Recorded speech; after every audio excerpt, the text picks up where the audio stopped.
So welcome everybody.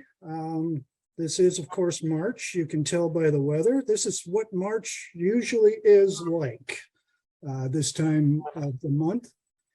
Usually by, if I remember right, by St. Patrick's Day, it's usually starting to rain and slush out. That's that wonderful mix of wet snow and ice chips and all that nice stuff. I just call it slushing. Let's see.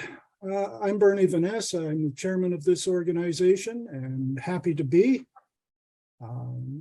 Most of you have met me, some of you have not.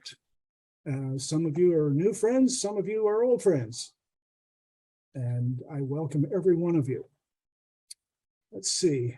Let's go to the announcements. Our food share program has been doing a wonderful business, if you will. Somewhere in the neighborhood of $70 last month and about 10 pounds of food stuff. Obviously we can't do that tonight, but I would suggest if you happen to be around a food bank or something in the next week or two or month or so, drop in, give them a little cash donation. I'm sure they'd appreciate it.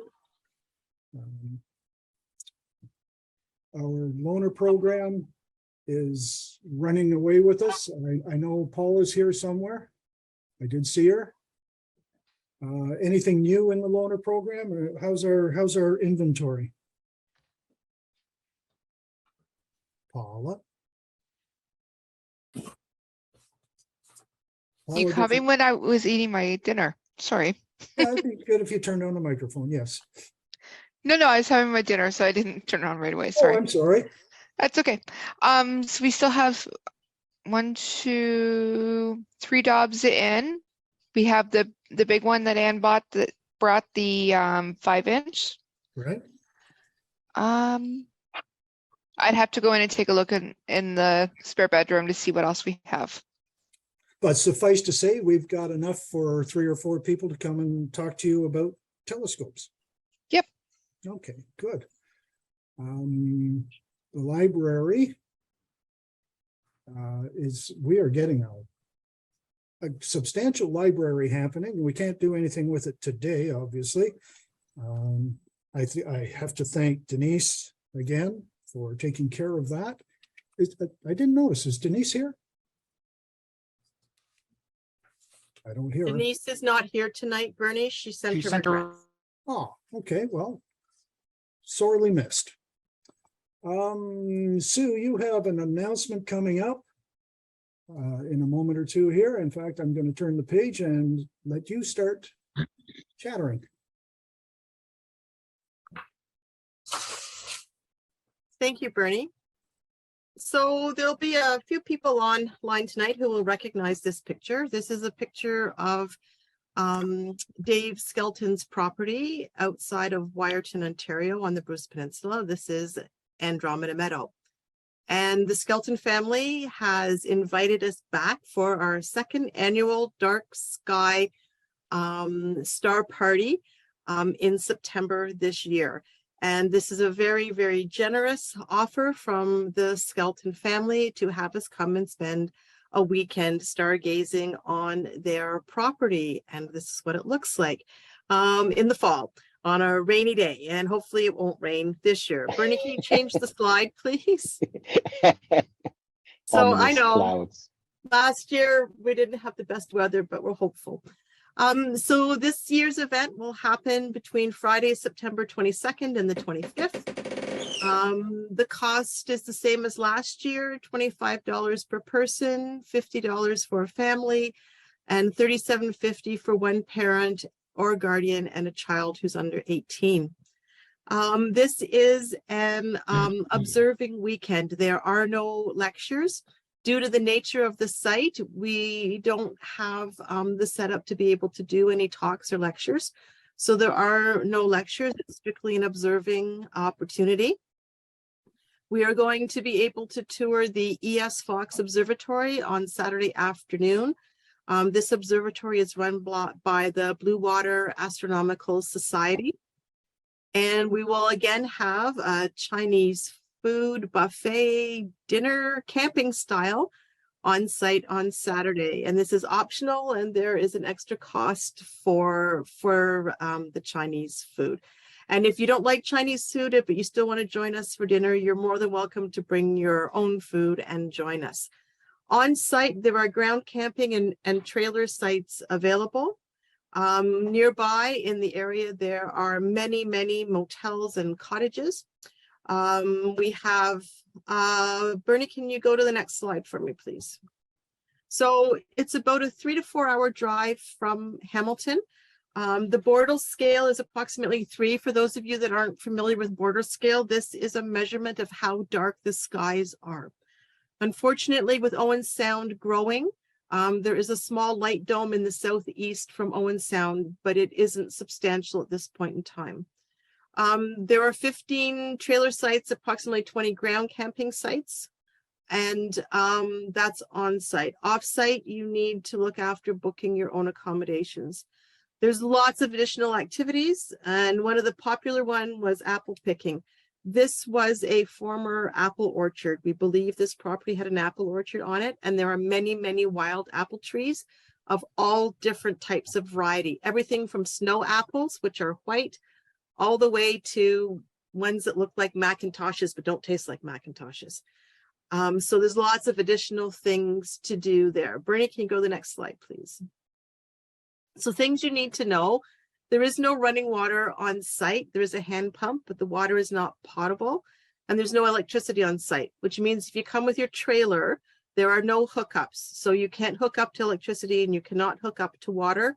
Your trailer has to be self-sufficient. For those of you that ground camp, you need to bring your own water with you. We will have a gas generator on site that will be used for our morning cafe to make coffee.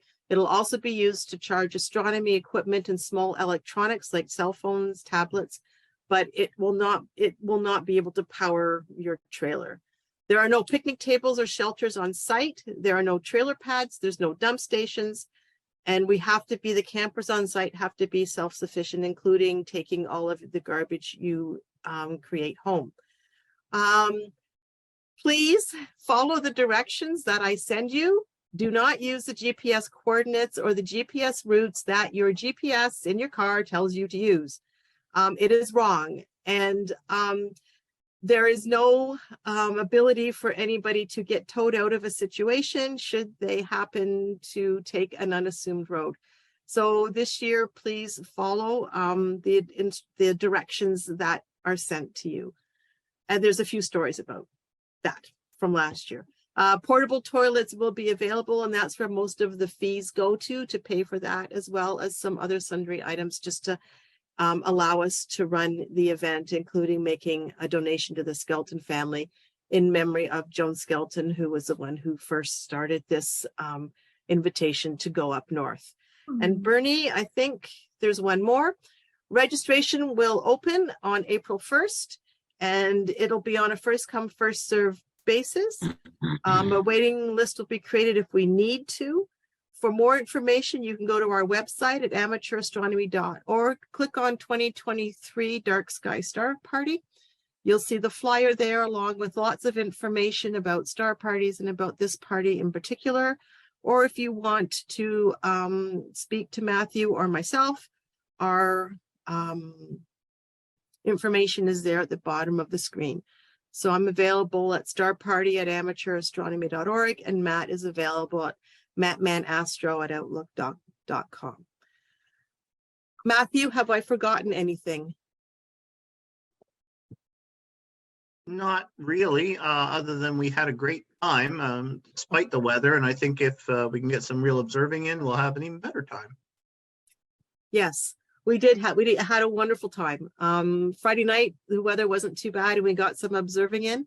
And Saturday, we didn't have the best weather, but we had a great time. It's a great opportunity to take your gear out, to set it up, to have a look, to chat with people and meet new friends. And I think that was one of the comments from the participants last year, is that they actually got to meet other people in the club that they had never met, had never seen before, maybe had seen them online, but got to sit around and chat and new friends were made, and old bonds were also strengthened. So it's a great opportunity. Does anyone have any questions for me? You can just turn on your mic and ask either Matthew or myself.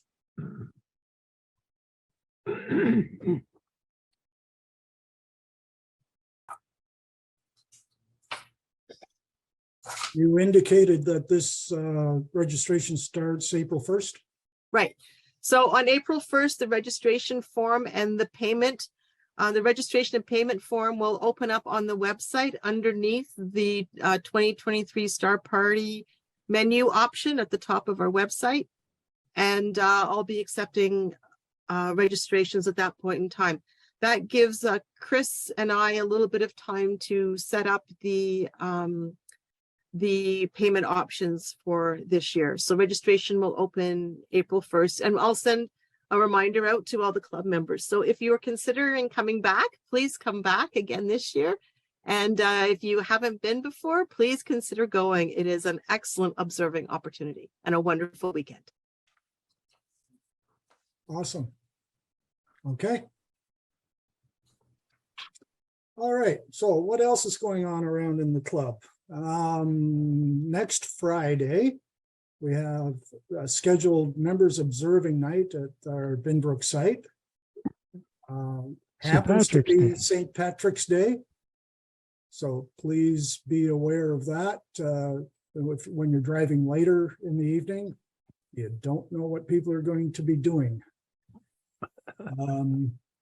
Well, I do, but I'm not telling.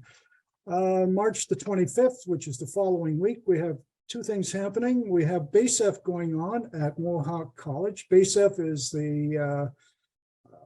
one of the events that we help sponsor and provide judging for the science and engineering show, or fair, I should say.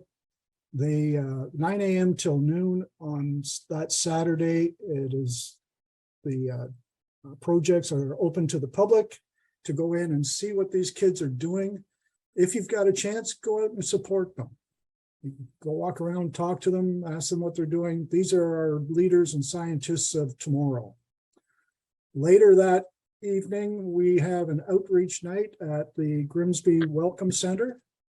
I'll provide details if you don't know where that is. It's going to be the Welcome Center at what is it, Casablanca and the QEW.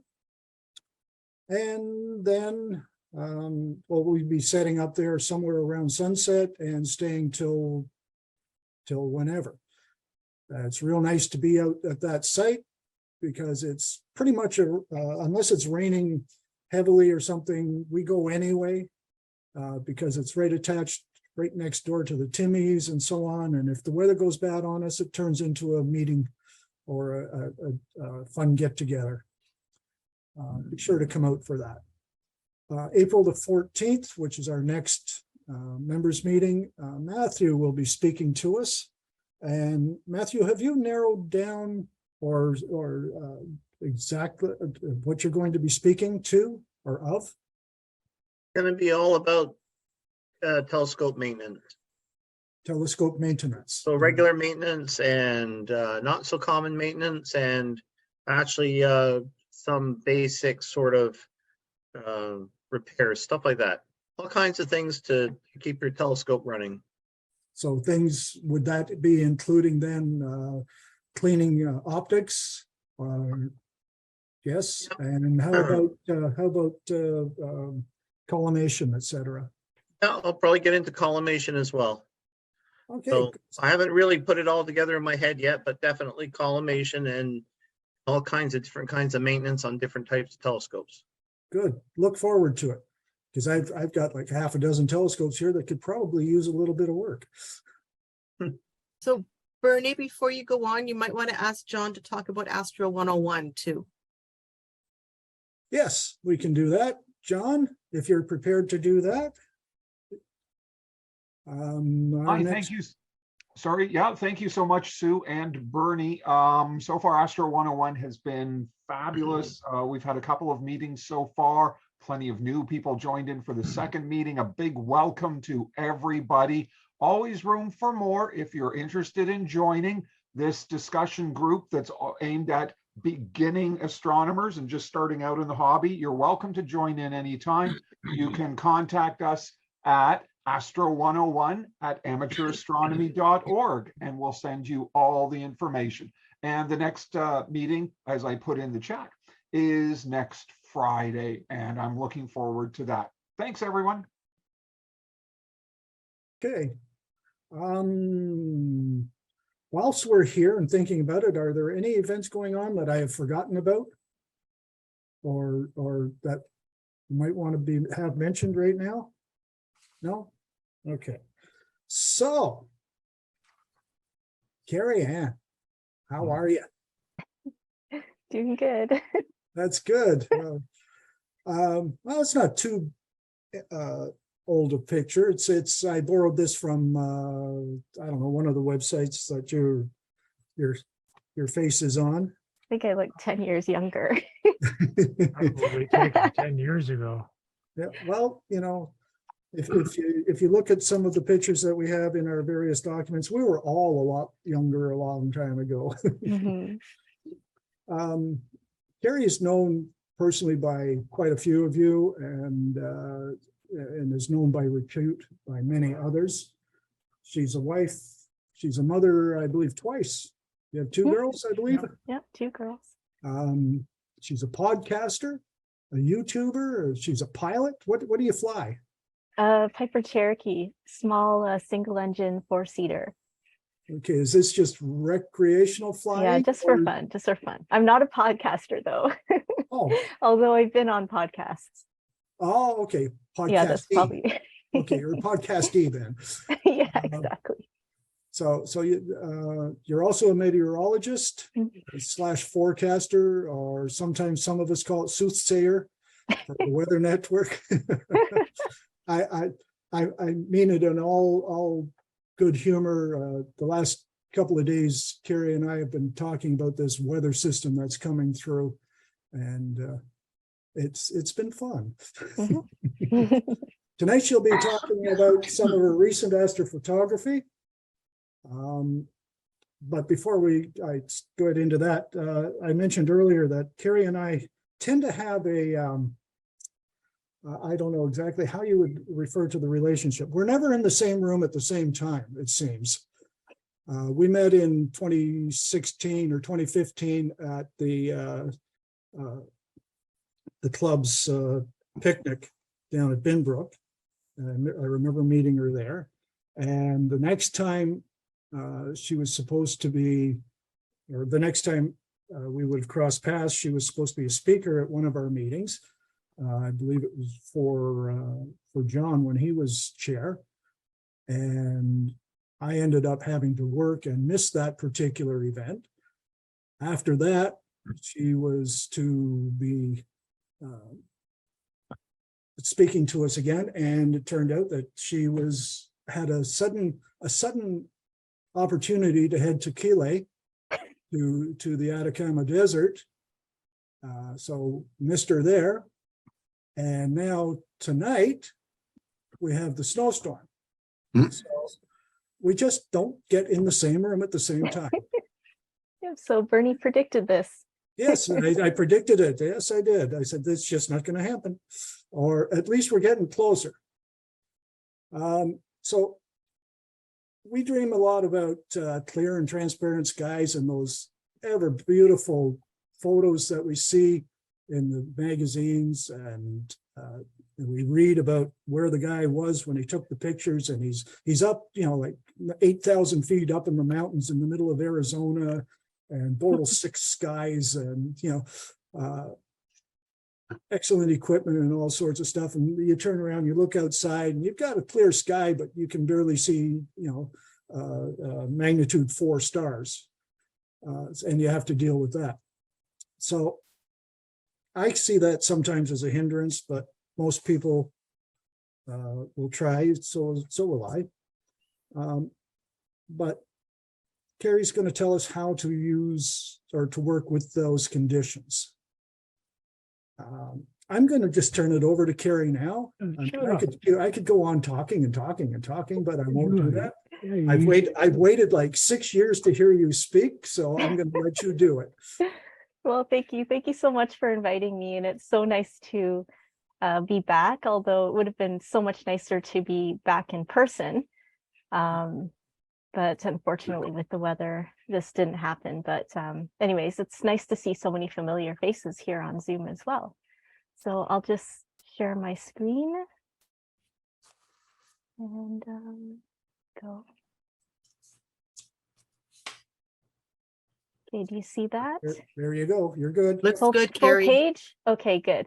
Yeah. I just have to figure out how to minimize some things here. All right. Okay, I got it set up. So yeah, my presentation tonight will be about night sky photography under adverse conditions. So here in North America, and especially in Southern Ontario, we have a great number of weather and atmospheric phenomenon that will make many of us believe that we can't take pictures of the night sky. So night after night, we can use non-perfect conditions as a great excuse to not get out under the stars. And I'm definitely guilty of that sometimes. Some of you know this. The weather's just a little bit off, and you sometimes is like, oh, I'm going to go to bed early. It's not worth it. But in fact, some of these imperfect conditions won't stop us from potentially creating some of our best or even favorite pictures. So in this presentation, I will share some typical conditions that can pose issues for us and how you can work with the situation, and perhaps in some cases, turn it into a benefit. So here's a satellite loop showing half the world, North America and South America. And you can see the challenge that we face as astrophotographers, even observers. This is even a huge challenge for meteorologists, as many of you know. And of course, I had to add the most beloved equation for atmospheric scientists and meteorologists. And that shows you the complexity of the atmosphere. There are so many variables to deal with. So we have many challenges through each season. Summertime, we have the thunderstorms, we get haze, smoke aloft from forest fires out in BC, Northern Ontario. In the fall, we tend to get our windiest storms, very large, intense lows. It's also our dewiest time. So those are the times when you're going to need the dew heater the most. We get frost and fog. And it also tends to be more wet, believe it or not. In the winter, we get the lake effect snow, lots of low clouds, lots and lots of low clouds, and definitely snowstorms like tonight. And spring, surprisingly, is our driest season. It seems as though, you know, they say April or like the spring showers bring the flowers, but it turns out we don't get as high amount of precipitation as we think we get. And we also get less clouds in the spring, but at the same time, we also get less darkness from the sun. And basically what I'll focus on in this presentation would be challenges that we get because of the seeing conditions, transparency, smoke, and believe it or not, air glow. Clouds will be a huge part of this, and extreme heat, and also the sky darkness, seasonal and man-made. So in terms of seeing conditions, we live in an area that has really, really poor seeing. It affects astrophotographers and observers as well when we're trying to resolve details in objects such as planets. We want to see fine details in galaxies or nebulae, and even just to get nice, crisp, sharp stars. And the definition of seeing basically is the quantification of the steadiness or the turbulence in the atmosphere. So when you see a lot of twinkling in the sky, a lot of twinkling stars, that's usually an indication that the seeing is probably not that great. So if we have stable conditions, like we're under a high pressure ridge, or we have an inversion, the twilight or the dawn skies, or winds coming off of the water with high pressure, those are the conditions where we typically get better seeing.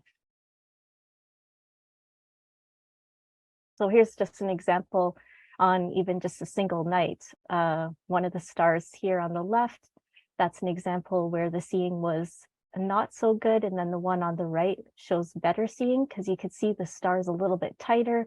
You can actually see like a little bit more stars, and they just look a little bit sharper overall.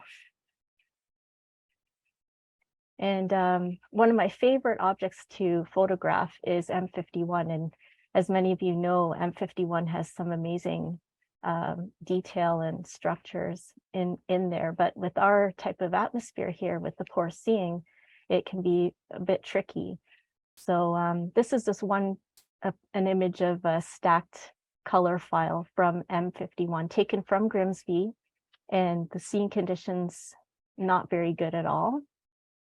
But as you process it, you can see a little bit more color here, but still not so much detail. But this is just a pure RGB image. And some people will say that, you know, getting a mono camera is actually the best thing, because then you could separate the channels and just work with them individually and bring out even more details. So if you have a luminance file or the mono file, you can actually work with that and sharpen up a lot of the details, and then layer in the color, and then you'll get a better final image. So here, because it's just a mono, just a black and white image, I can sharpen it and do all kinds of things to it and not have any risk of getting extra color noise or anything like that. So I used certain tools like smart sharpening and camera raw sharpening in Photoshop. And if you might not see the difference here easily, but it's a lot sharper now. And then we can then take that luminance file and layer it back onto the color. And then you could see so much more detail, and it just looks better overall. And this here, I think I added a little bit of a glow. I found a little trick in Photoshop where if you add a little bit of a glow to your image, it actually gives you it kind of tricks you into thinking you're seeing a little bit more resolution as well. And then here is the final image. So if you can go back and compare with this image and then to the final image, it's a huge difference. And that was all under our poor seeing conditions here in Southern Ontario. So don't give up on planetary imaging or small galaxies, because it's still possible. You just have to work with the tools available to you. And transparency, now this is a little bit of a tricky one, because some nights you'll go outside and you'll say, oh, it looks perfectly clear. You'll look at the satellite imagery, it will look perfectly clear as well, but it might not be. And you'll notice it when you start taking exposures, and you'll think like, oh, why is that object so mushy looking and not showing much detail or structure? Environment Canada has, they have a series of maps. If you Google astronomy, weather, and Environment Canada, you'll get to the page. And actually the clear sky clock uses the data from this page to get the tickers. But anyways, with the transparency, you can see here, it's telling you that the sky's not transparent, but you might actually look outside and see, okay, it looks pretty clear. But anyways, this is basically it considers the moisture through the entire layers of the atmosphere. And the more moisture you have through the entire layers of the atmosphere, the less transparent the sky will be. On the right, we have Rosette Nebula. And I think I took this a little bit before, like in January. I think that I took this one in January, the top one. And then the bottom one I imaged in February.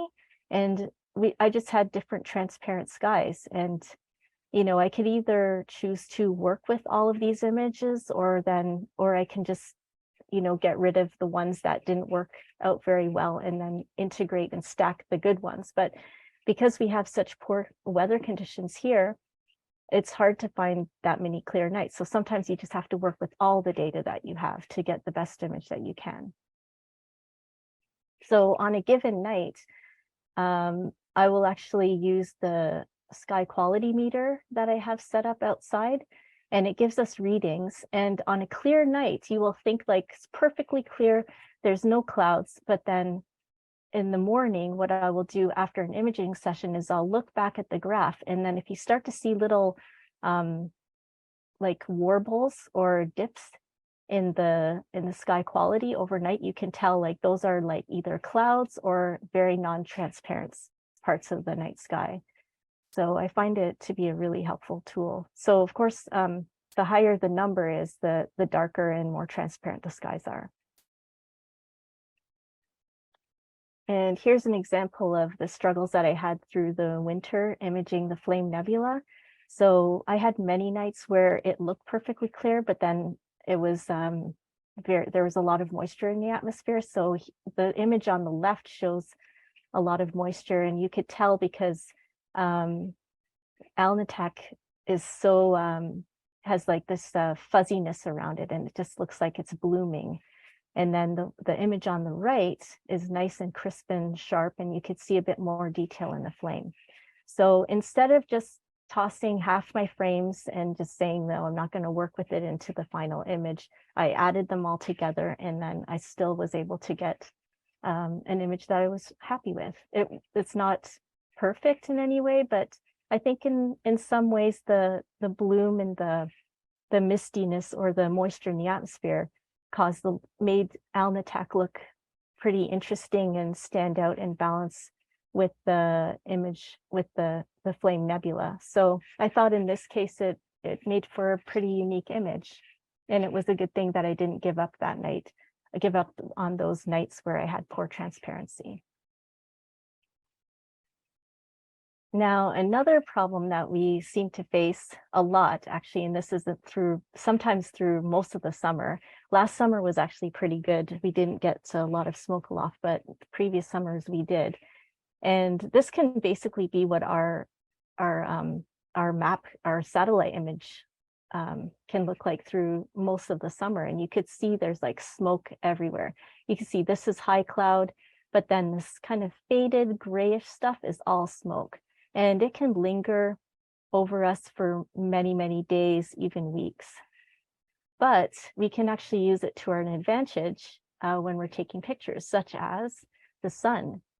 So you can get the most beautiful sunsets and sunrises with smoke aloft.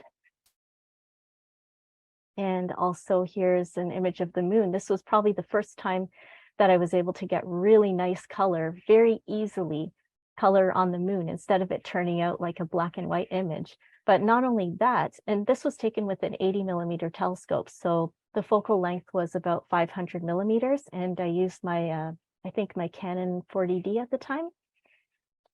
And zooming in, there's Mars, and look at the detail on Mars. So on a normal night without smoke aloft, I don't think I would have been able to pick up detail on Mars or color on the moon.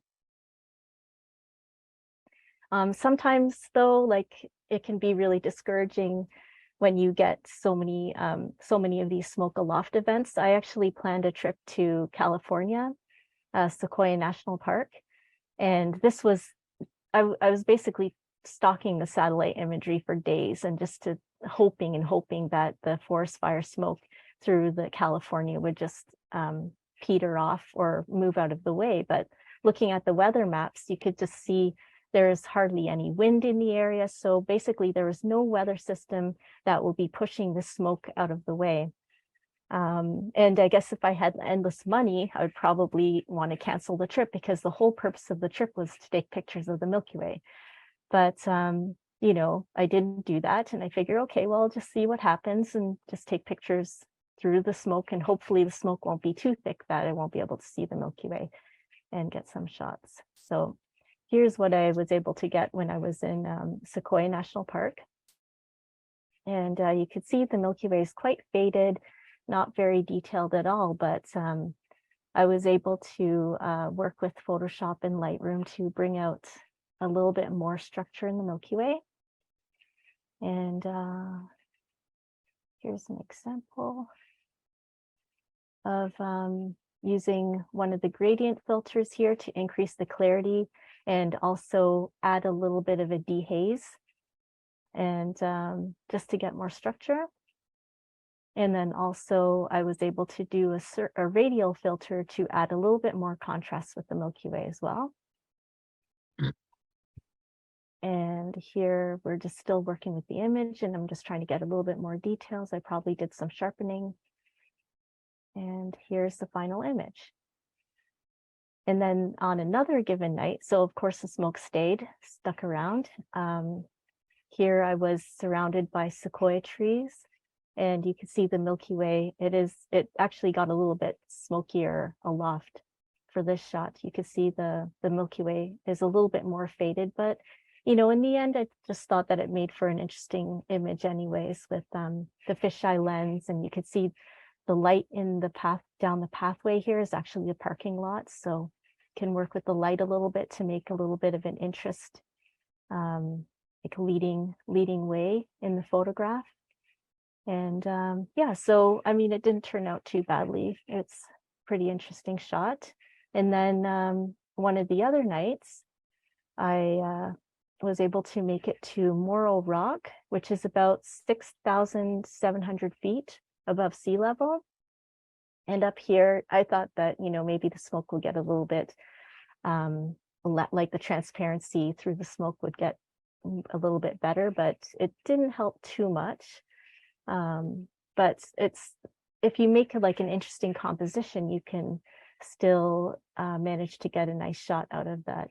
So I basically lined up the Milky Way with the valley here and the lights, and when you have this interesting composition, then it doesn't take away, then it actually adds to the image overall, regardless of how transparent the skies are and how the Milky Way pops out. Oh, I also used the light pollution filter in this image, because all the lights by the horizon is Los Angeles. And here we have another shot. This is pointing the camera straight up at Cygnus, and you can see the North American Nebula and all that. So it's still a bit hazy from the smoke, but it's, you know, I'm glad that we didn't give up on this kind of a trip. Now, another thing that can actually cause problems for you with the night sky would be extreme heat when taking photographs. And you can see with DSLRs or mirrorless cameras, whenever you have very high temperatures, you will get a lot of noise on your camera. And you could see the difference here with the Canon 40D at -16, you don't see much noise. And then this is at +20 degrees. So I had the opportunity to go to Death Valley and take photos, and this is probably the worst place to go if you don't want to have camera noise. So on this particular trip, at this particular location, it was +40 degrees Celsius. And you could just imagine how bad the camera noise would be from this. And the thing is, when I'm taking pictures in the field, you don't really notice all the noise until you go home and you start to process the image, and then you're just horrified by what you see. So as I was processing it, I then zoomed into this image and then saw all this noise, and I'm thinking, how am I going to recover that at all and be able to make an image? Like, you'd almost just want to throw all the frames away and just give up. But there's some tricks and tips in Lightroom and Photoshop to just be able to work with that. And I was at least able to do a lot of heavy noise reduction and color noise reduction. But also I discovered there was the dehaze tool, and the dehaze tool used to kind of take away some of the contrast and just make it a little bit more hazy. I thought gave it kind of an interesting effect and a little bit more whimsical. So I incorporated that in the image, and then I was able to get this final image here, where it's a little bit more artistic, but definitely glad that I didn't throw these frames away and I worked with them.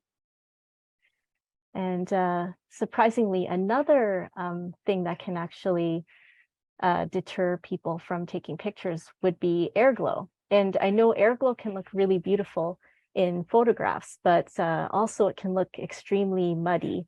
And sometimes you'll look up at the sky and you will wonder where the stars are or where the structure is in the Milky Way and not realize that there's airglow.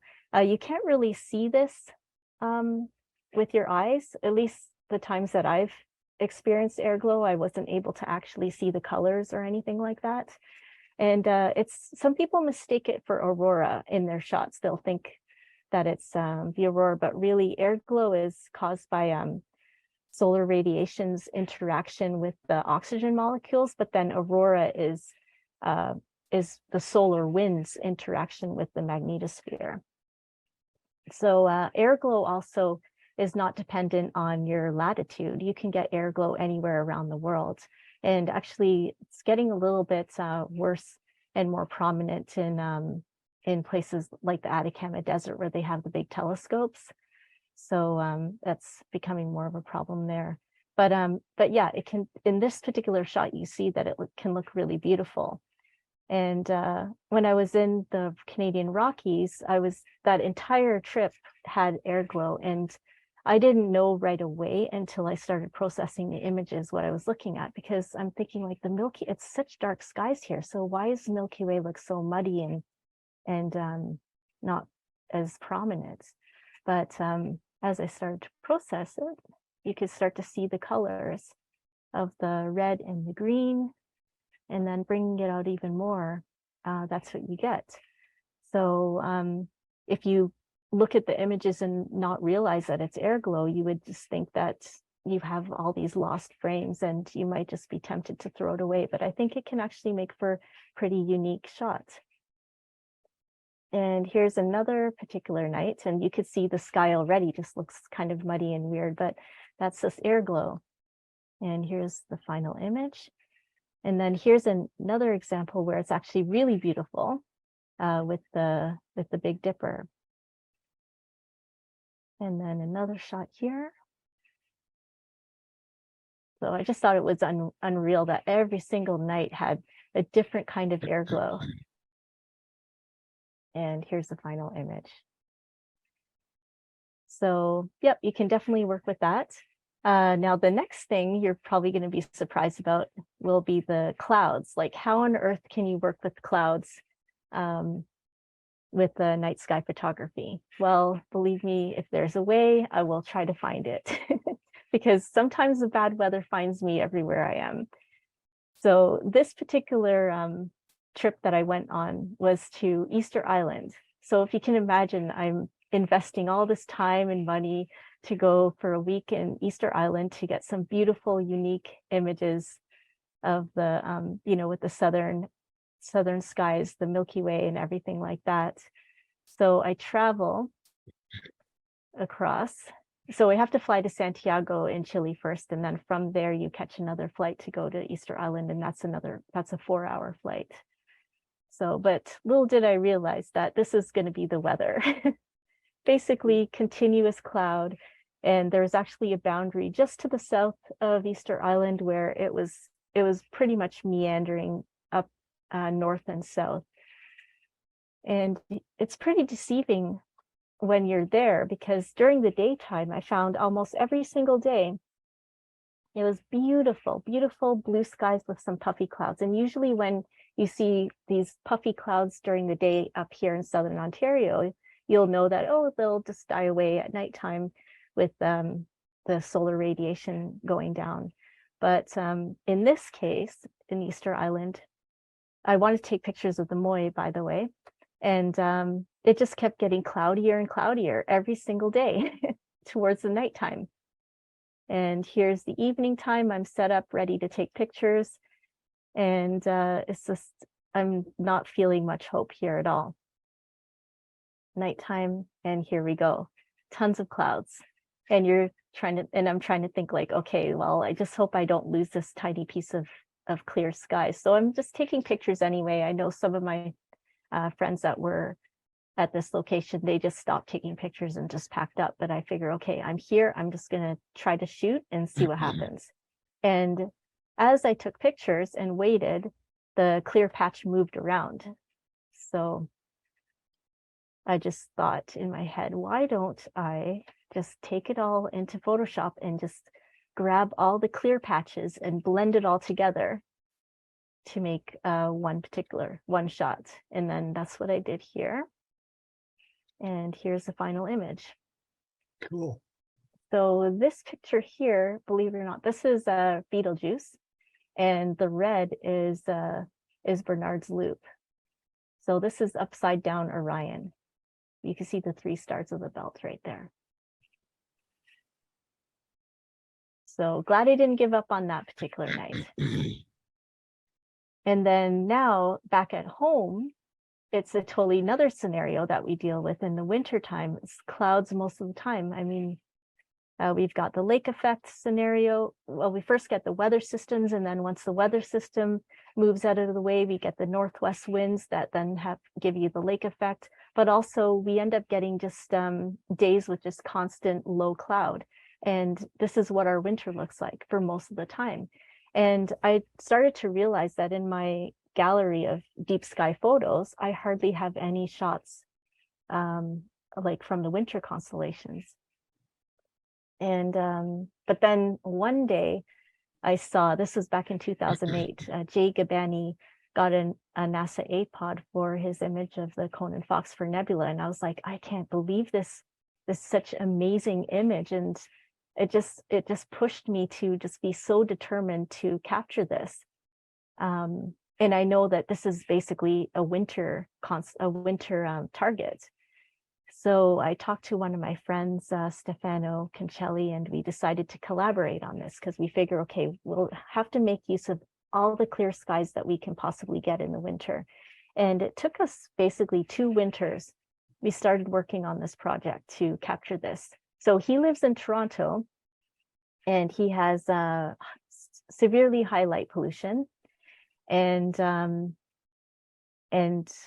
but he has a more sensitive camera than I had at the time. So he was able to get hydrogen alpha data on any given clear night that we had. So he snuck out, took some images with the hydrogen alpha filter. For me now, I just had my 80mm telescope set up and my QHY8 mono camera. And this is basically what I was able to get from the 80mm telescope. So you can see how it looks so different from the amazing image that got the APOD, but we're still determined. So here's my processed image with the 80mm scope. There's not much color in it, not much detail. It doesn't look that cool yet. My friend, though, he was able to get this hydrogen alpha image put together. So this is basically 2 panels that he used with his 102mm refractor, and he used the SBIG ST10, which is very sensitive. And we figured we put the 2 files together, the 2 process files together, we merged them, and we were able to get this. So now I have a bit more hydrogen alpha integrated in with the color file that I have. But partway through that year, I had another clear night. And by then I decided I'm going to switch to my 6-inch telescope. So I grabbed some shots with the 6-inch telescope, and then I incorporated it into that file as well with the 80mm scope. So this is basically a combination of 80mm scope, 102mm refractor, in 2 different cameras.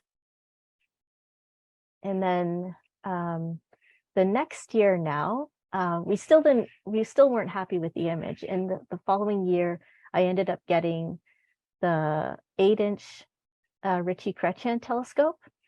And also, I was still using the same color camera, the QHY8. So with the 8-inch telescope now, I couldn't fit everything in the same field of view, so I had to do 2 panels.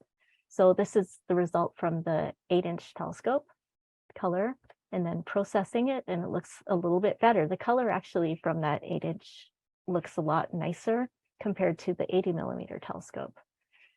And then blending it in, here's his here's an overlay of his hydrogen alpha image, and then we basically just merged it together with everything, including the shot that the 80mm telescope shot that I took the year before. And finally, as we go through the processing, it just started to get better and better. And until we get to this image here. So this is the final image. And we actually got a NASA APOD for this image. So we're so happy about that. And this was taken, so over 2 winters, and it was about 17 hours of data collected. And I don't think we could have done that with just what, with us individuals as individuals. So we definitely had to collaborate. So sometimes collaborating can really give you this really unique opportunity to be able to make use of different equipment and get even better data and better and a huge amount of data to work with, so you can process. So in the end, it was still doable to image in the winter and get a ton of time. And also here's some examples of clouds in wide field images, how you can get them to work for you. So on this particular night on the left, I started doing star trails, and clouds were starting to come in from the northwest. So this particular image, this obviously is looking north because you see Polaris. But yeah, the clouds moving in overnight actually added a really cool effect with the star trails. And then the shot on the right, that was taken in Easter Island. And I just basically waited until I got a shot where the Eta Carina Nebula was able to poke through. And I think if I were to get a shot with no clouds at all, I don't think it would have had the same kind of impact, because the contrast with the clouds and the sky just made everything pop out in a very unique way. And here's another example. This is a lot of the times we get a lot of high cloud with the moon, and we get the ice crystals with the high cloud that ends up refracting the light, and you get a really beautiful halo around the moon. And sometimes you can incorporate that into some of your into some like landscape images. So this shot was taken in my backyard with all the walnut trees. And then here's another example of cloud irisation. And on this particular night, or sorry, day, this was the partial solar eclipse. I don't know if you guys remember this from a few years back. We had some clouds, and I had the solar filter on at this time, and was just hoping to get a shot with the clouds, with some of the clouds out of the way, but still surrounding the sun. And I thought it looked pretty cool. I don't think it would look, this particular shot would look as cool if the clouds weren't there.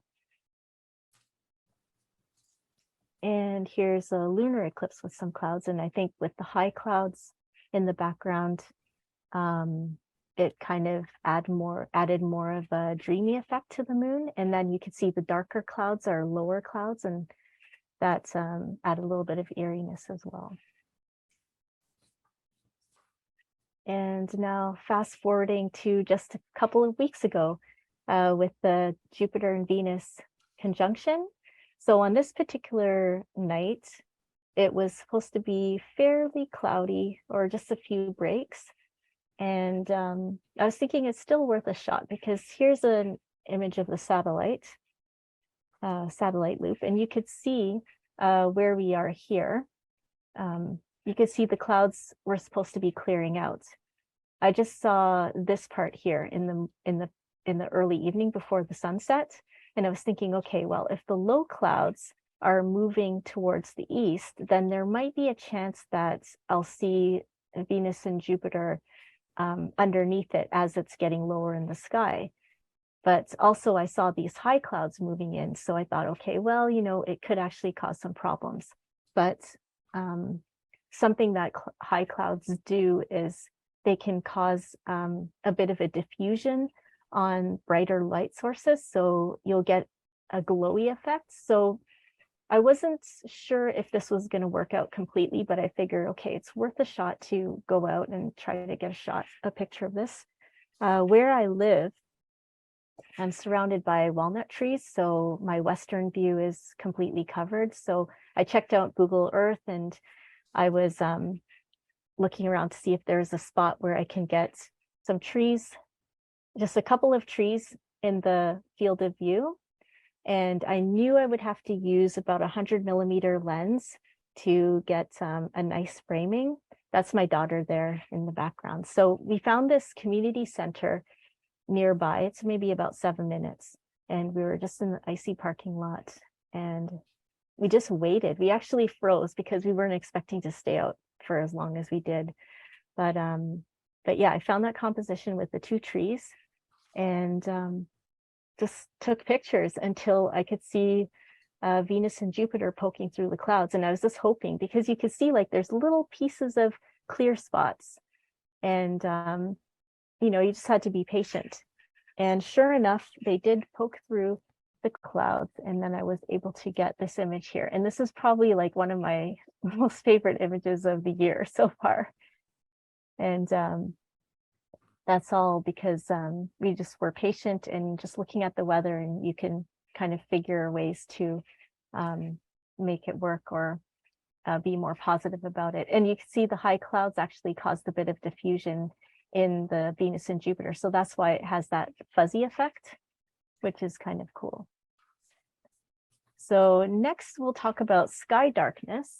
So believe it or not, you can have too much light and too little light. Too little light can actually be a problem. And so we'll talk about that first. And this is an example of a location that has a waterfalls in Kings Canyon in California. And the thing is that we totally take for granted how much light the night sky gives us.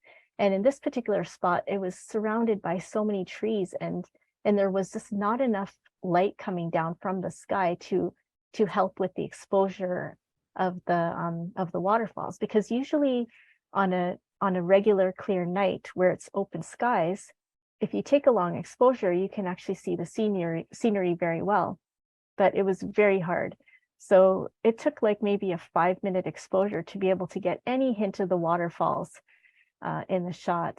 And you can actually see the star trails with proof that it was a very long exposure. And also with that long exposure, I had a lot of noise as well because it was pretty hot.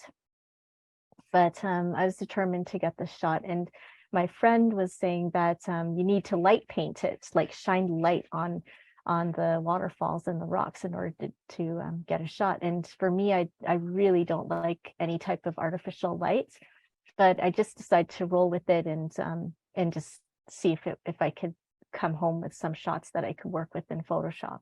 So this is an example of a light being shone around in different spots, carefully shone around.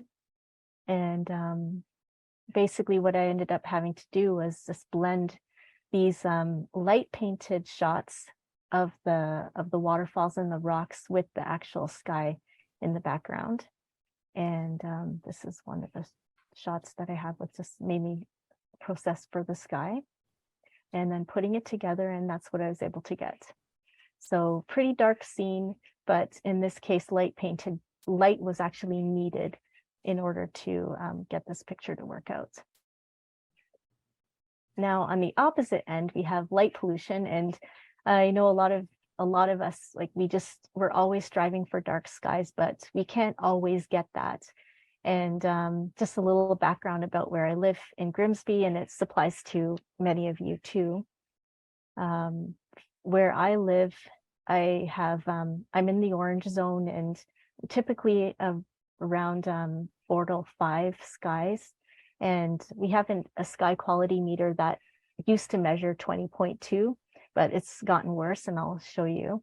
But overall, the Milky Way, we can see it from here, but it's very washed out at zenith. And we have the light domes of Hamilton and Toronto to the north and St. Catharines to the west. But as you know, I still have my observatory set up at home, and I still take a lot of deep sky images that I'm very happy with. So, I mean, I don't have the chance to relocate my setup anywhere. So you just have to work with what you have. So I'll just give you a little bit of analysis of my sky quality readings.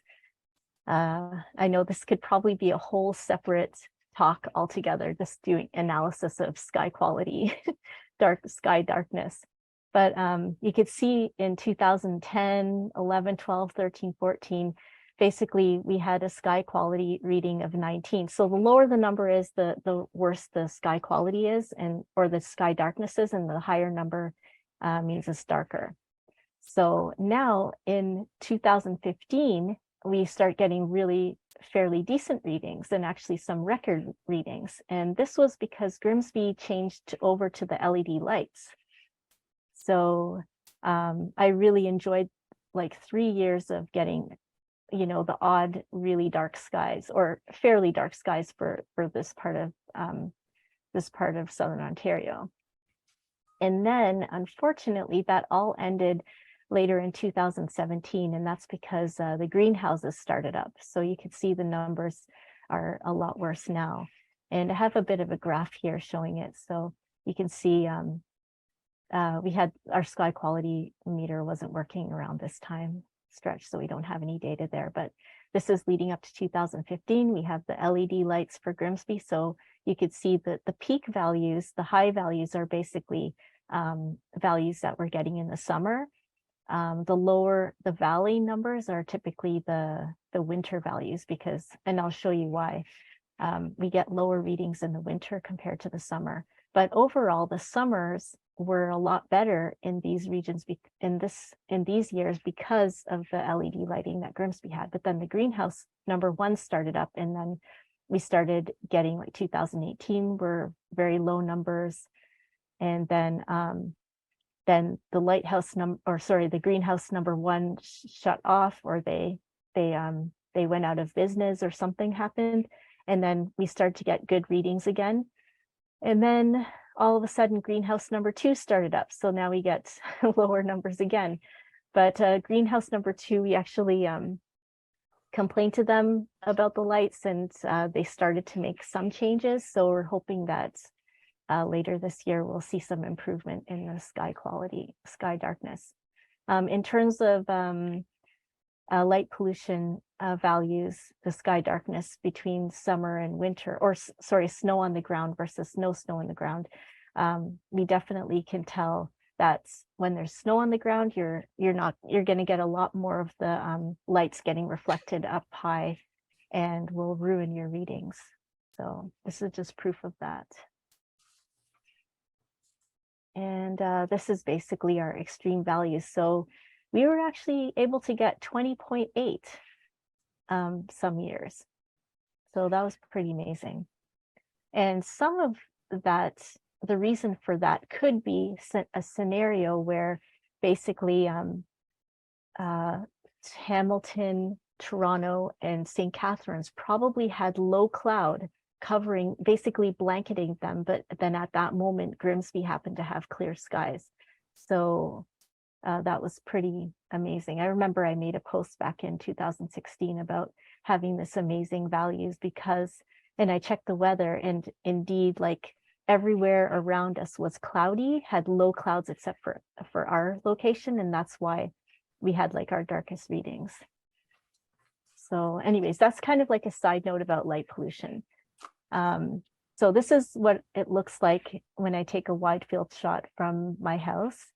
And one way to work with light pollution, of course, is to use a light pollution filter. So I have an Optolong L Pro filter that I put on my camera that actually really cuts down on that pollution. And you can see here, this is after processing, of course, but still you can see it really makes a big difference. Here's another example of light pollution.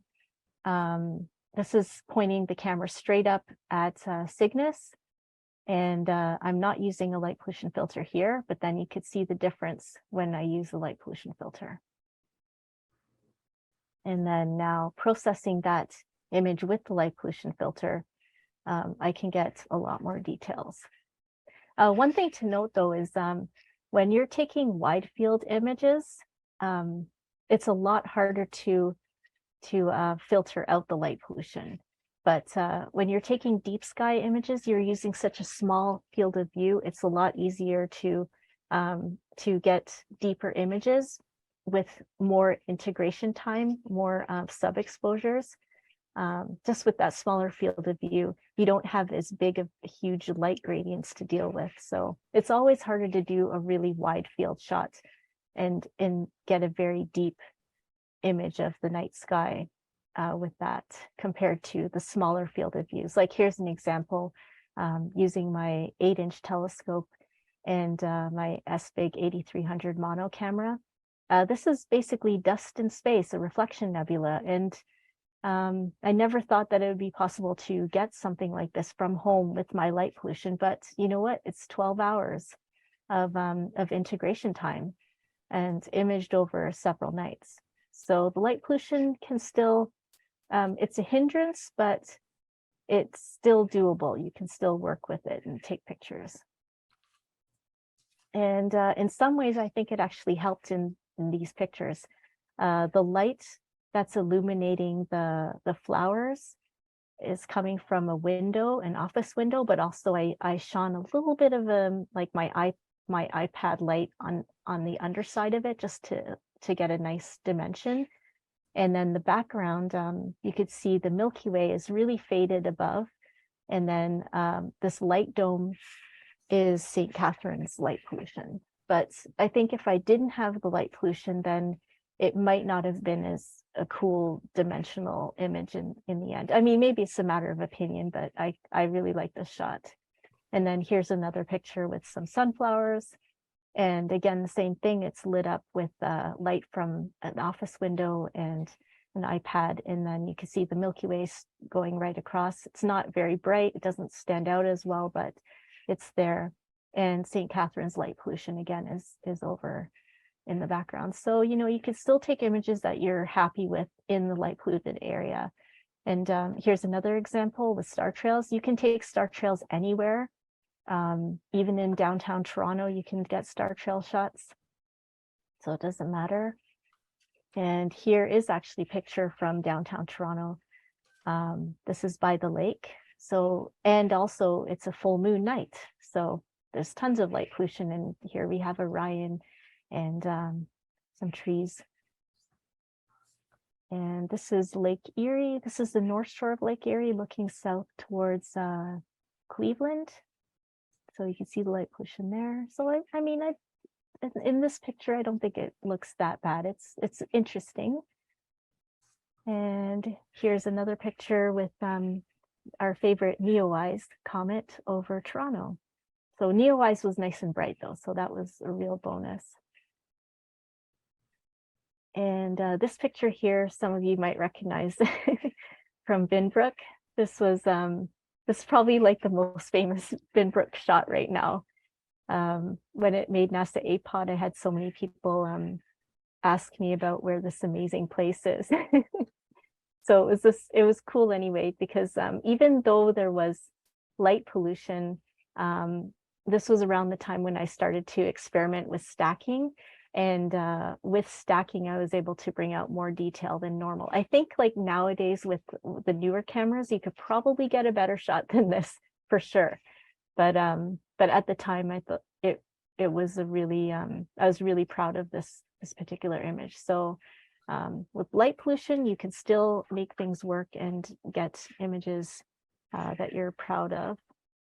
And so anyways, if you are not interested in any light pollution and you don't want to experiment and play around, there's always other places you can go for perfect conditions, such as Chile, but and the Atacama Desert. But at least like I hope to kind of encourage many of you to not pack up your gear and just go outside, take pictures, and you know, take advantage of whatever weather conditions you have. As long as it's not completely overcast or anything like that, you can still manage to capture some great images. So speaking of Chile though, here are some perfect conditions. That's with the Milky Way Galactic Center right overhead. And next month I will be going there. So if some of you don't want to deal with any of these challenges, then you could join me and just go to my website and find out more information. And here are some links of some of the weather sites that I referenced in this in the presentation. So any questions? Wow. Just wow. I'll keep this here for a little bit. So Kerry, I have a question, Yeah. and it's about the difference between the light pollution dome that we get from a city and air glow. So what's the difference between the two, Air glow. or sky glow, when you're talking about the oxygen, the red and the green? Oh, yeah, so with the air glow, where you get the colors of the red and the green, that's basically just what happens where actually you need dark skies to get that effect. It's the oxygen molecule during the day gets broken up. It breaks apart with the solar radiation, and then at nighttime the molecule recombines again, and then it emits light when it recombines, and you get the red and the green. But you need dark skies to actually see the air glow. So some people, they will go to a really dark location, and then they're thinking they're going to be able to take this amazing, perfectly crisp picture of the Milky Way, but there's a lot of air glow in the field that's stopping them from doing that. Now, obviously, the light pollution, like light domes from light pollution, is completely different. That's just caused by city lights and artificial lights, and that hinders your view of the night sky as well. Okay, thank you. Yeah. If anyone else has questions, please turn your mic on and just ask us. A follow-on sky glow question is, does it change a lot during the evening? Is it a temporary phenomenon? Oh yeah, it changes a lot. Like it will morph, and you'll see different patterns, and changes from night to night. Thank you. I was wondering how you scale the pictures from different cameras and telescopes. Oh, that it was it scales in the that same. case for that for the example in the cone and the Foxfur Nebula, we used Photoshop, and we did some we used some of the aligning tools available to do that. But there's astronomy software out there that can do that for you automatically now. But back then, the tools that we were using didn't have like a nice, easy, nice way to align things, so it was more difficult. But yeah, you can just use some astro software to align the stars from different focal lengths, and then be able to blend those images together so that they can match up, and then you can process them all together. So there's ways to do it. It's not necessarily a pretty way of doing it, but and it's not perfect way of doing it, but it works.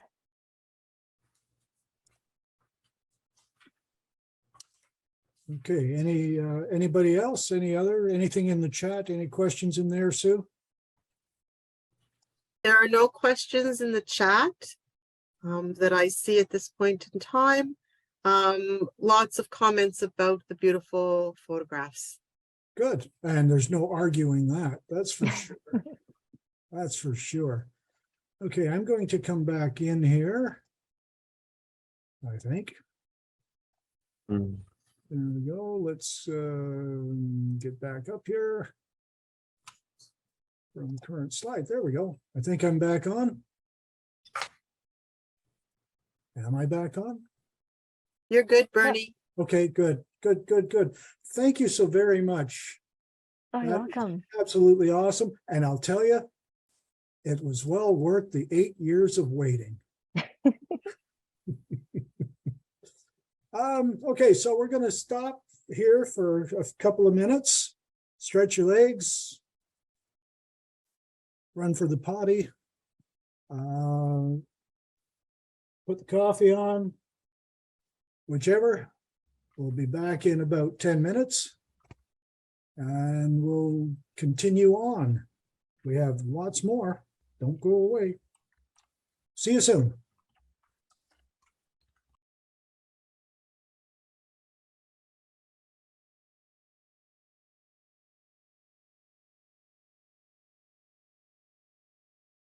We may begin.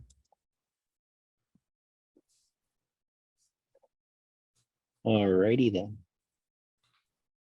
And so, hi everyone. I've done a bit of research and put together this month's sky for March. And let's get started. See if the machine will do its job here. There it is. Okay, so first of all, I've got some photos that were contributed by our members of the comet.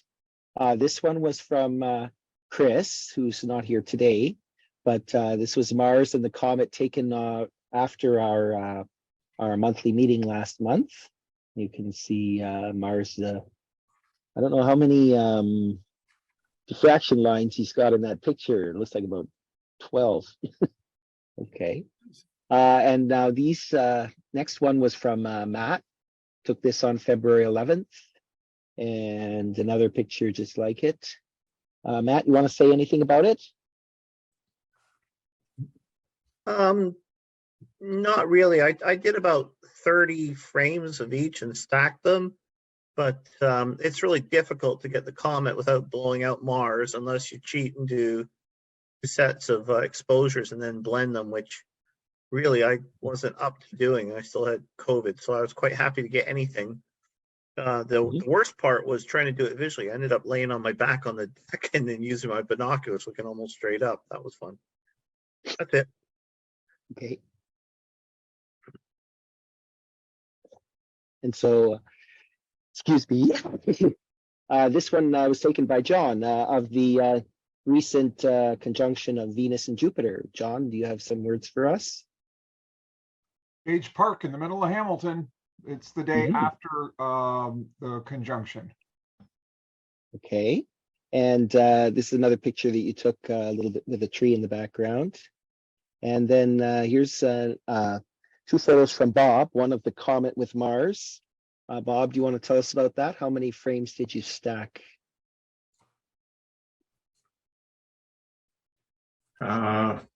This is a stack of 16 1-minute exposures with my 300 millimeter lens at f4, tracked, obviously.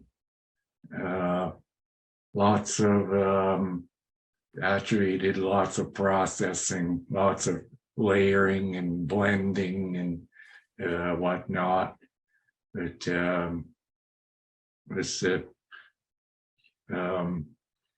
because it was stopped down a couple of f-stops, I got the diffraction spikes on Mars.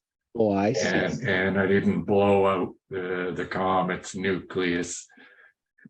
So, yeah, it's still a work in progress, actually, but I was pretty happy with it. Was this from downtown Burlington? From near downtown Burlington, from my complex parking lot. Okay. And here's your other photo, Bob, of the day after the day after. It was cloudy during the closest approach of Venus and Jupiter. This is the next evening after that, about 7 p.m. on March the 2nd, not March the 1st, when it was closest approach. But still pretty good. It still looked spectacular, nice and close together. This is a single 2-second exposure at ISO 200 and f4 with my 50 millimeter. Oh, thanks, Bob. Yeah, and now I got this photo, and I can't remember who sent it to me. And whoever did can say something. But this is the description of the photo that follows. And it was taken on February 26, 27, March 1st, and March 2nd. And it produced this composite, basically looking in the same direction on different days. And you can see Venus come down, get close, and then move past Jupiter.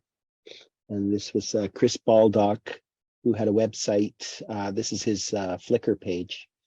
Shows how he described it. He said the moon phase changed. He had to change the exposure times, and that's why Jupiter looked a little bit washed out in some of the frames because it was a longer exposure. But I don't think he did much processing other than that. So it gives you a better idea of sort of the speed of approach. And so moving on, I want to talk to you about the Messier Marathon this month. And in particular, we will probably be having a Messier Marathon night on a clear night starting sometime next week, hopefully maybe even the Friday night, March 17th. I did the math for March 16th. And what I did was I took I lifted a file that had the Messier objects sorted by right ascension. And then I considered at what hour and what time they would be at 15 degrees altitude. So these Messier objects, especially at the start of the list, set fairly early in the evening. And if you really want to, how shall we say, get the whole job done, you have to get M74 and M77 before they set. And they reach 15 degrees altitude at times. They're 2058. That's just after astronomical twilight starts, and 2104 is like 5 minutes after. So those two, I'll show you some finder pictures later, are the hard ones.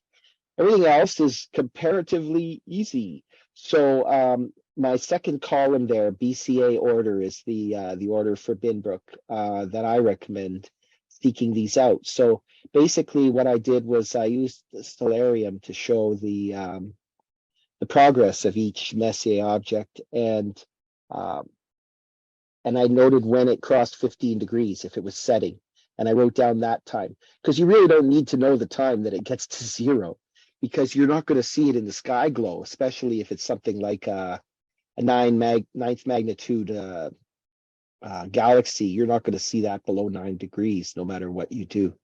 There's too much sky glow behind it. So if it's at 14.5 degrees, that's a hope, and you'll need to know exactly what you're looking at and looking for in order to find it.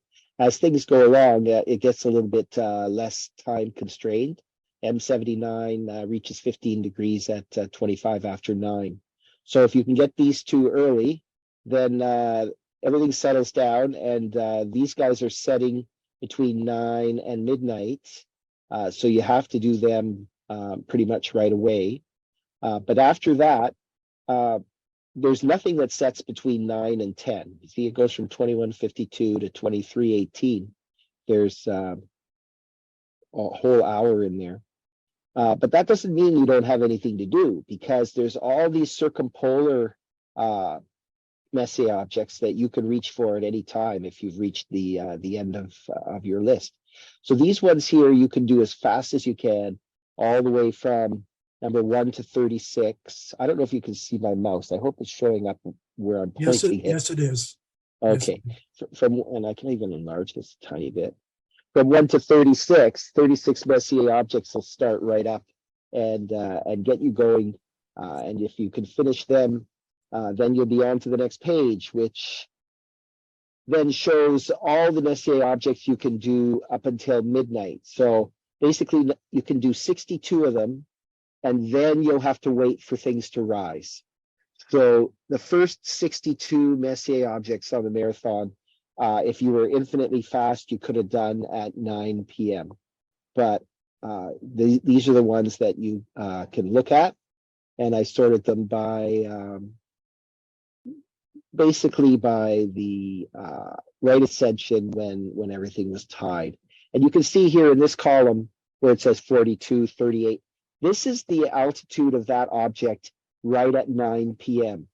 So it's already nice and high in the sky, and you can look at these and say, okay, you know, if I've done my first 12 and I don't have to worry about things setting, then you can basically look through this list. And I've left this blank column. We'll put this on the website where you can write down the time that you actually observed the item for your records. So you can see, like, they all start out pretty high, and if they're circumpolar, that means they're going to go higher during the night. Then these ones here, starting at number 56, they're going to set before the end of the night. So you have to actually start picking up the pace. If you haven't done anything by 4 a.m., you need to jump, because starting here, M44 is going to set at 4 a.m. Now it doesn't set. That's when it reaches 15 degrees. So 15 degrees is still a comfortably high elevation. You'll have no trouble seeing it over the trees and so on. That's the number I chose rather than the setting time, because the setting time is, like I said, it's deceptive. And then you get through to the ones that actually are going to rise. So up to number 62, you could have got done at 9:15 p.m. Number 63, you can't do much until quarter after midnight. Bernie tells me that he's so fast that after he gets to the item 62, he has a nap until midnight, and then, or maybe a little later, and then starts getting up for the rest of them. So you can see all the ones that rise after midnight, they're not going to set overnight. So you'll be able to carry on and pick these up as they start rising. There's only a few at a time for a while, but of course you can still be chewing away at the Virgo cluster and so on. And let's see. So I didn't actually print the rest of the chart. It'll be online. The rest of the chart actually is interesting. Let's just pop it up here. So come with me. Come. Why can't I drag this thing? Oh, there it is. Sorry. Here we go. Title bar and all. So the rest of the chart shows the rise times of the rest of the Messier objects from 62 on, and you can see they're coming up at 327 and so on. And then, oh, I don't know why there's a 2104 on there, but oh, so these ones here, M80, M49. What am I looking at? Okay, so this is the actual rise time of this thing. So it's not actually up at 9 p.m. So rather than listing an altitude, like in this column, I list the degrees altitude of the thing, if it rises. So this didn't quite rise at the start of the end of astronomical twilight, but it only arose a few minutes later. And it's going to be in the sky all night, M81 and M82. And then, sorry, M49 and 61, not 81 and 82. M81 and 82 are circumpolar. They're way up here somewhere. You can do them anytime. Okay, so but then towards the end, it gets difficult. So the items like M21 here, where the mouse is, it rises at 5:14 a.m. It gets to 15 degrees altitude at 5:14 a.m. And so, and at the beginning of nautical twilight, it'll be at 21 degrees. That's what that notation means. So you have to start working fast towards the end there, because astronomical twilight ends at around 5:55 a.m. on March 16th. It's much worse in April. It ends sooner, but the whole sky is rotated by 2 hours, so you get much more morning constellations and Messier objects in April than you do in March.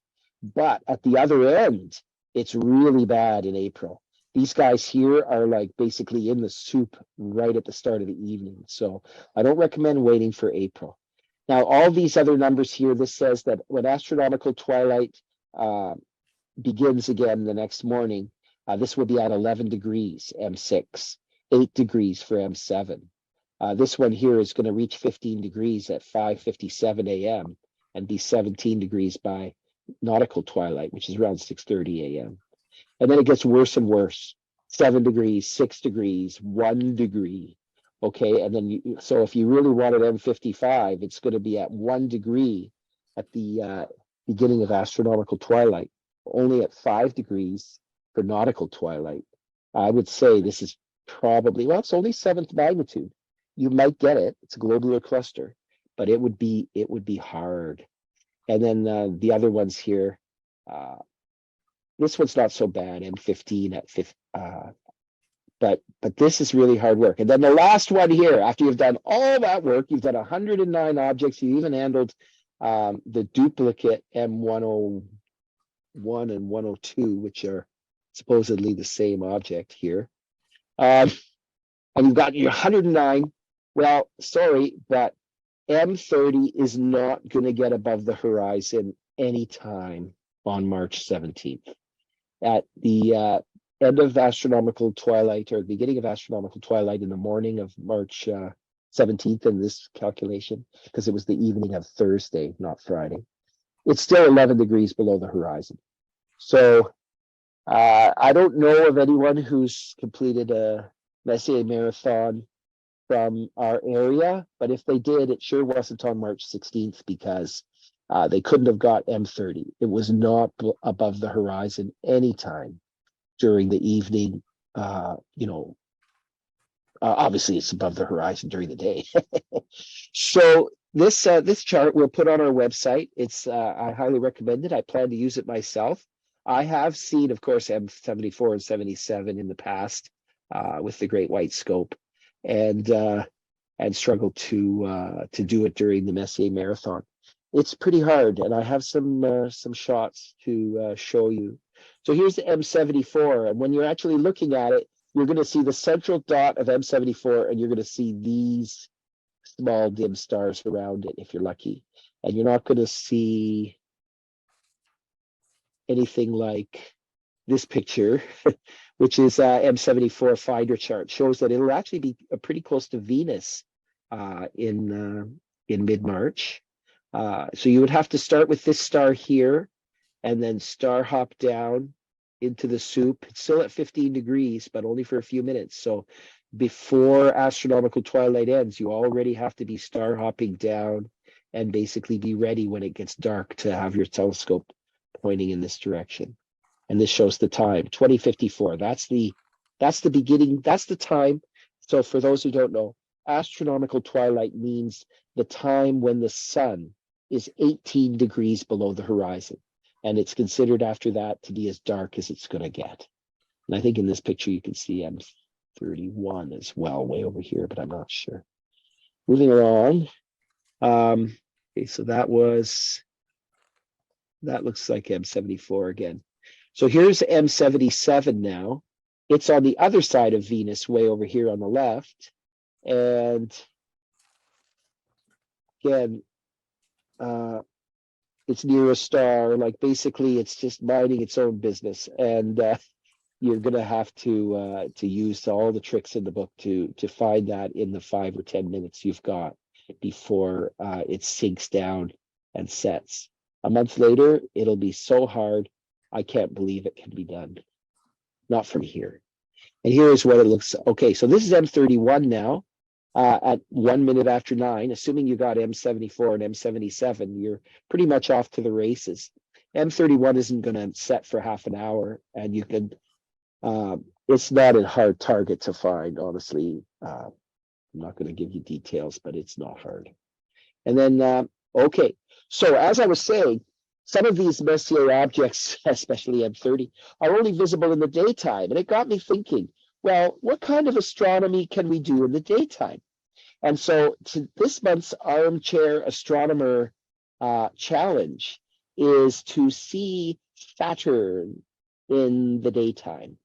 This is March 19th, is a Sunday afternoon at 20 minutes past 3. Now, the moon moves its own diameter every 45 minutes relative to the stars and planets. So that's why I picked 319. And Saturn will be just a little bit above and to the right of the moon. And the sun will be comfortably out of the way. And this is your chance to actually take your binoculars and see Saturn in the daytime. I'm not sure you'll be able to see Saturn without binoculars in the daytime. But once you've found it, you know where to look, you should see something. I wouldn't say, I have never tried it, not Saturn. It's about second magnitude, I think. So here's another case. Here it's zoomed in. is basically showing the horizon relative to where it's going to be. So it's going to be at like about a 2 o'clock direction from the moon. The moon's going to be fairly new at that time as well. So you'll have to be looking for the moon. Now here's another case, the moon and Mars, March 28th at 8:26 in the morning. So that's daytime, but it's not like, you know, super like noon. But here you can see that the terminator on the moon is going to point straight at Mars at 8:30 in the morning on March 28th, which is about 2 weeks from now. And that's your armchair challenge. Just basically, just take Mars you should be able to see. Just walk out, find the moon, and then look below it and find Mars. And you can say that you saw planets in the daytime without having to look down. And here's another case. Now, this is April 23rd. So one thing I need to tell you about this, the moon, of course, moves across the sky every month. It's going to go past Mercury. It's going to go past Venus every month. But when it goes past, will it be above the horizon? So the moon goes far enough that if it's not, like if you're not near the closest approach because it happened like, you know, last night, then by the time you see the moon and you know Venus is there, it's like 10 degrees away. So I had to go all the way to the mid-April in order to find the moon near Venus. Now this is about a 36-hour old moon. So you'll actually have a chance to not only find the new moon, but to find Venus near it. And this is very close, as you can see. It's only like a half a moon diameter away from the moon. And this is, I'm pretty sure, it's got our location here. So that's April 23rd. But my armchair astronomer challenge to get you out of your armchair is to get you looking for Saturn in the daytime next Sunday. That's a week and 2 days from now.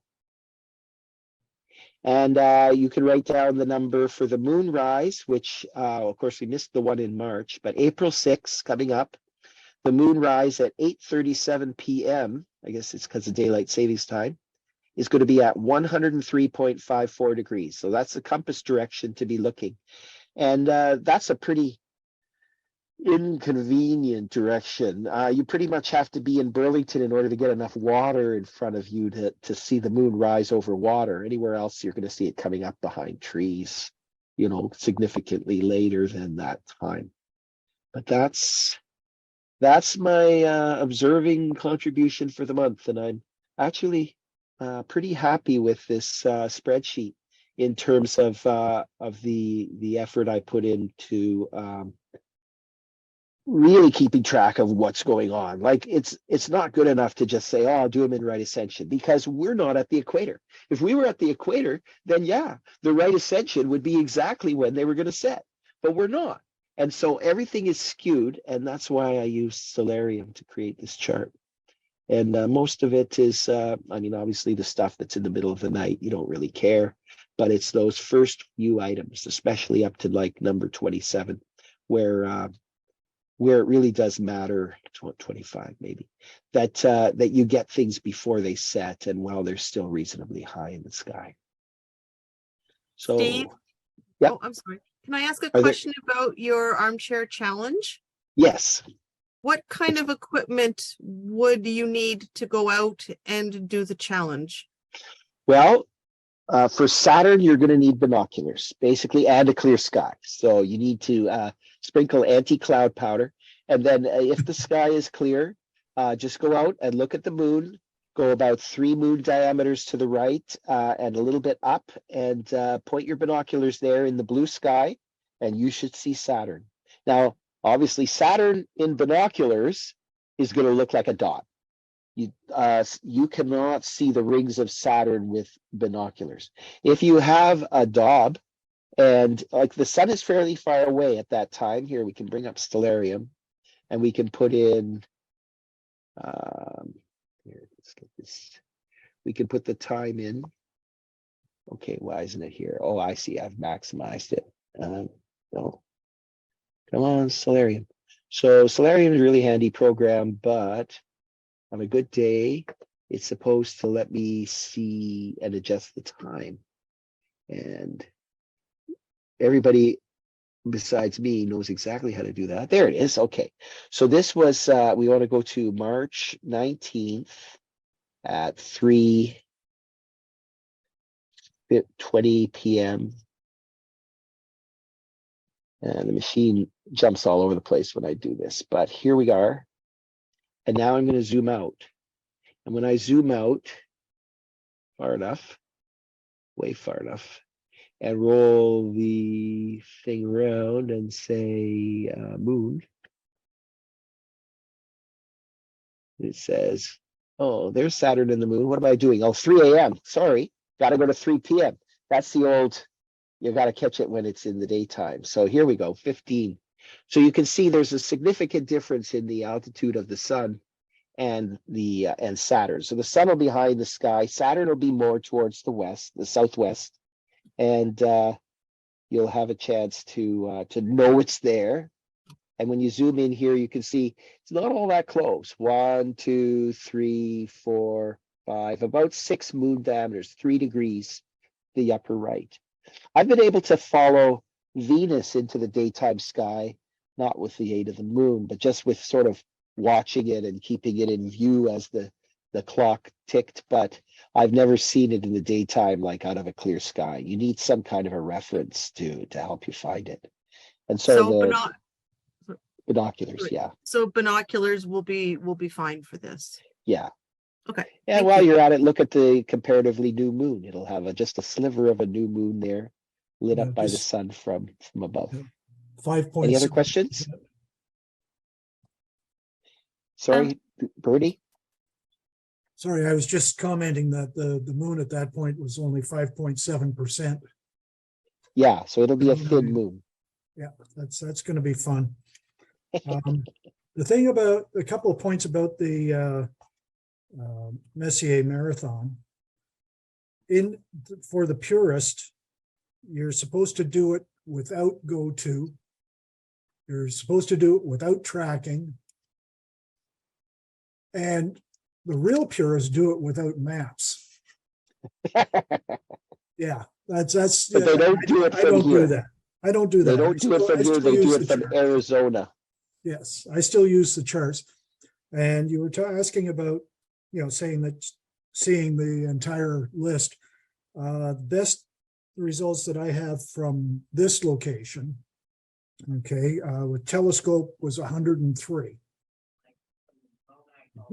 And binoculars with a 15 by 70, that was 97. Well, so if you get to roughly 103, that means that it was just these guys here, the last few that were, only coming up into the like less than 10 degrees in the sky. Yeah. That's pretty good.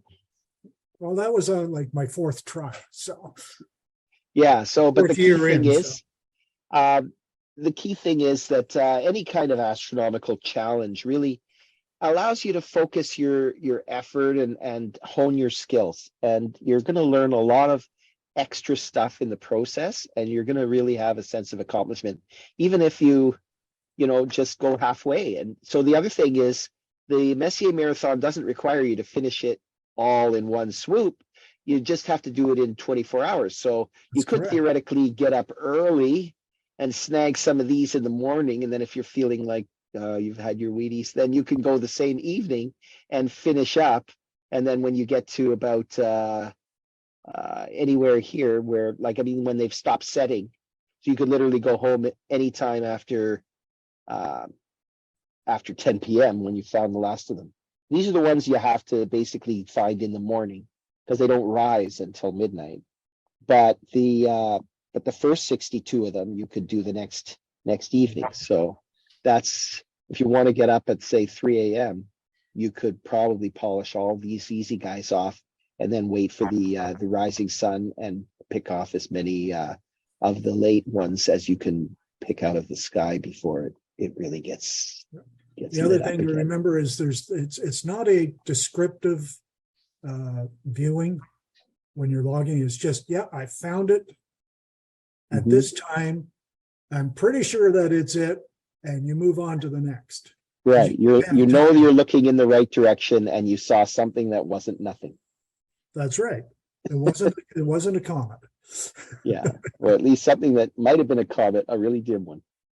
So yeah, so that's the challenge, and obviously it depends on clear skies. It depends on a comparatively no moon, although a sliver of a moon won't really interfere that much. So for sure, the next couple of weeks, starting on the 16th of March and going, pretty much to the 25th, are all good opportunities and well worth a try. And Yep, you do absolutely. need some dark skies, but you don't need, dead dark.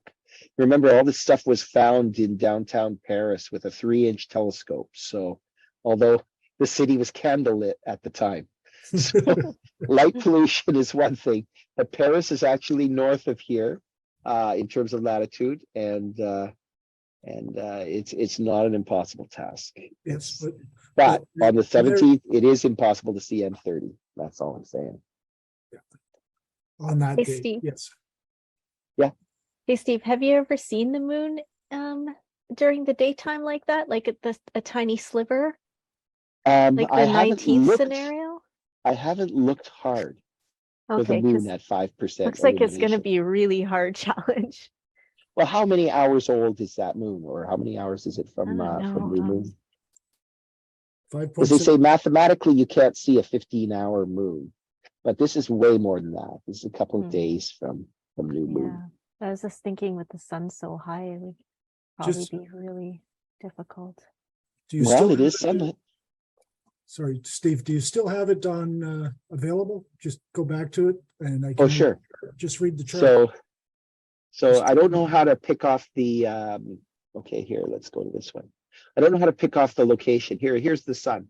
So its altitude is at 38 degrees and the moon is at 13 degrees and Saturn decided at 14 degrees. So it'll be fairly low in the sky when it's close. Now you add an hour and the moon's not that much farther away. It's a slightly different direction. Certainly the 3 p.m. was close. 4 p.m.'s not that much better, but obviously everything's now lower. So you want to go subtract an hour, go to 2 p.m. And now the moon's more like 1:30 o'clock from the sun. And at 2:30 p.m. Things are at altitude of 20 degrees. And so that's about 18 degrees. Let's see, the sun at that time would be at 43. So you got 20 degrees between the sun and the moon. So if you're going to hold binoculars in your hand, you want to have a building blocking the sun so that you can't possibly look at the sun. You're standing in the shade, and then you look down towards where the moon is, and then you have a hope of doing your observation in an entirely safe way. So always make sure that now the ideal case is when the sun is on the other side of the planet. So when we go to the other two cases I found, the sun is after the planet and the moon are trailing the sun. In those cases, even if you take a long time, the sun is not going to come past that building and shine on you because you start with the building to your right and the sun's already passed and it's never coming back today. So this one, I'd be impressed actually if anybody can, I bet you can take a photo of it too. You could enhance a photo of the moon and see Saturn. I'm going to try it. I'm definitely going to try it. There you go. So you'll have to be quick if you want to beat Kerry to the APOD. Kerry, you were asking the age of the moon. It was 27.4 days. So Okay, but how does that compare to zero when it gets past here? yeah, moon The age moon here- 27.3 days old. I see. So Oh, 1, 2, so 3, 4, old. 5, 6, 7, 8, ninth from the bottom on that list on the left-hand side. Oh, Okay. Moon age 27.3. Okay, yeah. So it's a waning crescent. You won't see much else. Anyway, as the case may be, very fun program, Stellarium. You can use it for lots of stuff. You can also enhance it, but yeah, if you this is the month I'm giving you the armchair challenge, but we'll continue to watch for good opportunities to see the moon near planets in the daytime. The RASC handbook doesn't do these. It does the moon near planets at night. And I thought, well, you know, it wouldn't have taken that many more lines of text to show us when the moon was going to go past these planets in the daytime, especially when it's a really close approach, like that case where Venus and the moon are going to be like 15 minutes of arc apart. That's, I mean, obviously we've seen Venus, but to see Venus in the daytime is something that not everyone has done. I know John's done it, but not everyone. Hey, John, when you saw Venus in the daytime, was there any astronomical help for that, or did you just keep looking?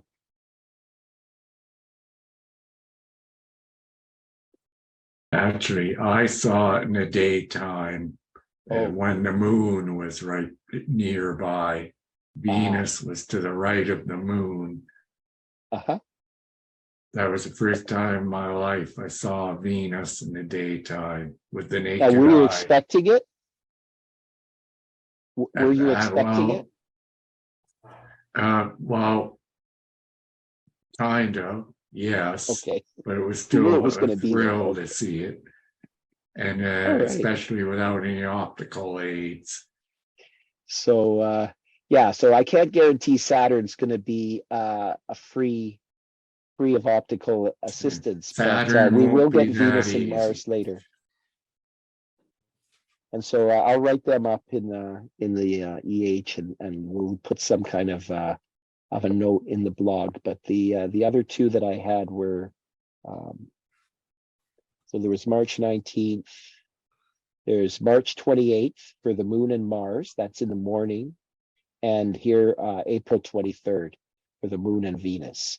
And that's it's still in the daylight. It's only at 7:41 a.m. So you'll see that, but by then it's pretty bright. I think the sun is certainly up. It's to the right, so it'll be full daylight by 7:41, April 23rd. So that hold April 23rd in reserve, but give it a good shot there on the afternoon of next Sunday. Yeah, I think. Any other questions? No. Good. Hey, Steve, it's Brett. Yep. Yeah, I found a trick with Very Young Moon is take your DSLR out and you'll have to play around with the exposure, but you should be able to find a very young moon much easier with the camera than with your eye. And then once you know where it is, then you can try it with binoculars. Oh, I see. So you get some trees in the background or something so that you'll be able to reference it. I cheat. I'm using the fact I got Lake Huron there, so you can go someplace. Yeah. And the other thing with the Venus is, or any of the planets in the daytime naked eye, is your eyes don't seem to know what to do with focus. So if you have some really tall trees and you have a fairly good idea about the altitude, get them in the foreground. And it's funny, like sometimes you look up, you can hear an airplane, you can't for the life of you see it. It's the same kind of thing. Okay. Yeah, that's a trick. Well, yeah, your eyes need help, right? Yeah. And once your eyes are confident you're looking in the right place, you might find the sliver of the moon. But in any case, most people just photograph it and say, "Hey, I got a moon that was 12 hours old or whatever." Yay for you. all right. Well, there's there a you bonus go. that there's bonus that people are playing volleyball in front of the beach at the same time in the picture. Ah, okay. Then. Can I Well, add on maybe to not what in Brett said? March. What's that, John? If I can add on to what Brett said, he's absolutely correct. Something that's surprising and odd is when at rest, your eyes are not focused at infinity. So if you're staring into a plain blue sky, your eyes do not naturally focus at infinity. They focus well short of infinity.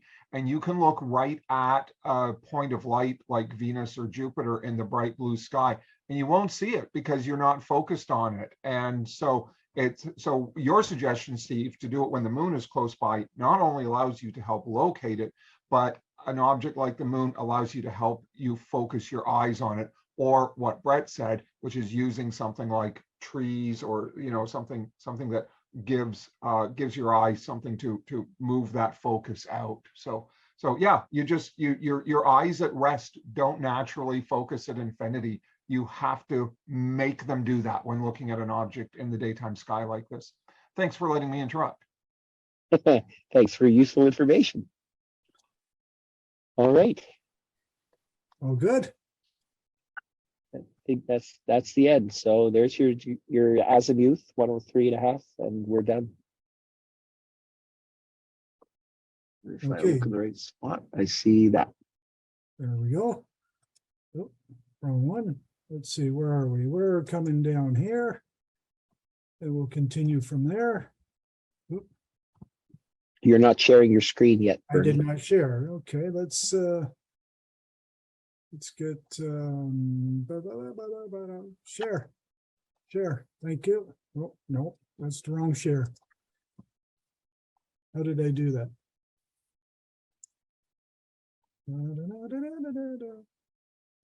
Come on. There we go.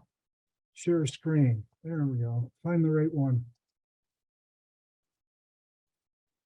There we are, I think.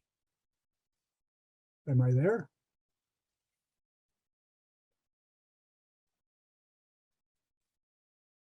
Yes, Bernie, you're good. Okay, it's telling me I am.